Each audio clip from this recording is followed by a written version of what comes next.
আসো, বিলের মাছ কি রকম, কি মাছ নিয়ে আসলে দেখি। নিয়ে আসো, উপরে তোলো। কি কি মাছ এগুলো? বোয়াল, কেকলে, কেকলে মাছ এটা। হ্যাঁ, বাটা মাছ, বাটা না, এটা রাইক।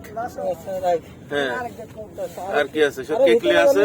নানা প্রকার মাছ। এইটা কি মাছ? এইটা এটা এটা এটা হ্যাঁ, এটা কি মাছ? এটা কি মাছ গো? এটা তো মনে হয় রুইয়ের বাচ্চা। না না না, রুইয়ের বাচ্চার অতখানি কি হয় নাকি? বিলের মাছ বলে কি চিনবই না?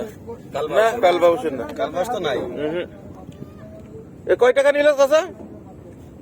কয় টাকা? 400। তুলে নাও, তুলে নাও, মাছ তুলে নাও, আমাদেরই মাছ। তুলে নাও। লজ্জা করছেন কেন? আমাদেরই মাছ নিয়ে লজ্জা করছে। তাহলে হাওড়ের মাছ আমাদের ঘরে ইন হলো প্রথম, তাই তো? হ্যাঁ, না মাছ কিনছো এর আগে? আর ওই যে বোয়াল মাছ ধরলাম কালকে একটা। ও, মরা একটা পাইছো। এটা খুব লাভ হইতেছে, কাম করা যায় বুঝছেন।